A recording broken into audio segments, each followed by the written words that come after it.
News for nation देख रहे हैं आप। मैं हूं आपके साथ रश्मि। बिहार में शराब पीने और बेचने वालों पर कार्रवाई का तरीका बदलने जा रहा है। बता दें कि लगातार ये मांग उठ रही थी कि बिहार में शराबबंदी कानून पर संशोधन की आवश्यकता है, तो वहीं अब सीएम नीतीश कुमार की अध्यक्षता में हुई बैठक में ये तय किया गया है कि शराबबंदी कानून में कुछ बदलाव किए जाएंगे।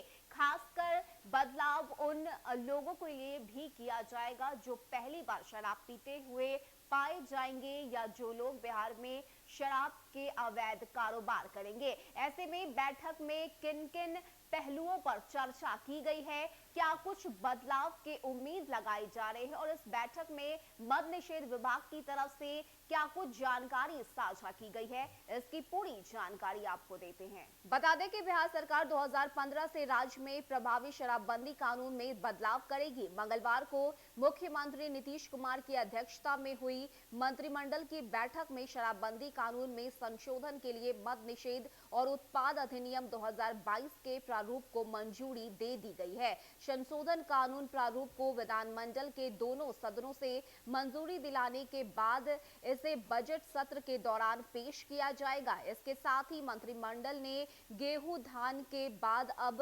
राज्य के किसानों से चना और मसूर की खरीदारी करने का प्रस्ताव भी मंजूर करेगी। बैठक में कुल 14 प्रस्तावों को मंजूरी दी गई है। बता दें कि सूत्रों से मिली जानकारी के अनुसार संशोधन प्रारूप में शराब की बिक्री और इसकी तस्करी रोकने वालों के खिलाफ सख्त नियमों को शामिल किया जाएगा। संशोधन प्रारूप में स्पष्ट किया गया है कि बंदी के बावजूद शराब की बिक्री संगठित अपराध की श्रेणी में आएगी। इस प्रकार के धंधेबाज और तस्करों की संपत्ति जब्त करने की अनुशंसा भी प्रस्ताव में की गई है। इसी तरह ऐसा कोई भी पदार्थ जिसे शराब में बदला जा सके उसे मादक द्रव्य की श्रेणी में लाया जाएगा। इसके साथ ही बता दें कि कानून में संशोधन प्रस्ताव स्वीकृत होने के बाद शराब पीते पकड़े जाने वाले अभियुक्तों का ट्रायल एग्जीक्यूटिव मजिस्ट्रेट या इससे ऊपर की रैंक के अधिकारी करेंगे। पहली बार शराब पीते पकड़े जाने पर जुर्माना लेकर छोड़ दिए जाने का प्रावधान संशोधन कानून में किया गया है।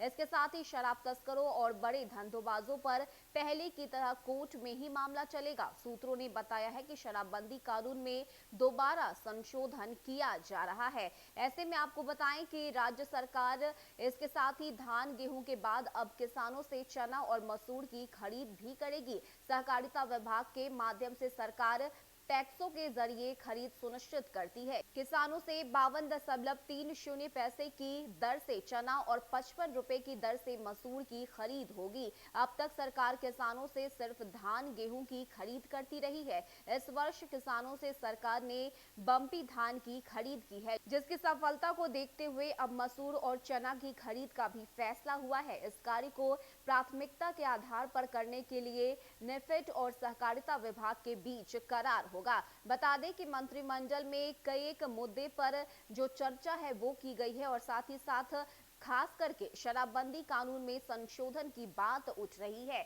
बता दें कि अब शराब पीते हुए पकड़े जाने पे और शराब के अवैध कारोबार करने वालों पर जो कार्रवाई का तरीका है वो अब बदलने जा रहा है और सब कुछ तय होने के बाद इसे इस बार के बजट सत्र में पेश भी किया जाएगा। ऐसे में संशोधन के बात को लेकर पिछले कुछ दिनों से सरकार इस पर राय विचार कर रही थी और यही वजह है कि सीएम नीतीश कुमार खुद अपने स्तर से हर एक जिले में जाकर स्थिति को जानने की कोशिश कर रहे थे और इसके बाद ये बैठक सीएम नीतीश कुमार की अध्यक्षता में की गई है, जिसको लेकर अब ये प्रस्ताव तैयार किया गया है और जल्द ही इसे इस बार के बजट सत्र में पेश भी किया जाएगा। ऐसे में अब देखने वाली बात होती है कि क्या कुछ बदलाव शराबबंदी कानून में किए जाते हैं। फिलहाल के इतना ही। ज्यादा अपडेट के लिए आप बने रहिए न्यूज फॉर नेशन के साथ। नमस्कार।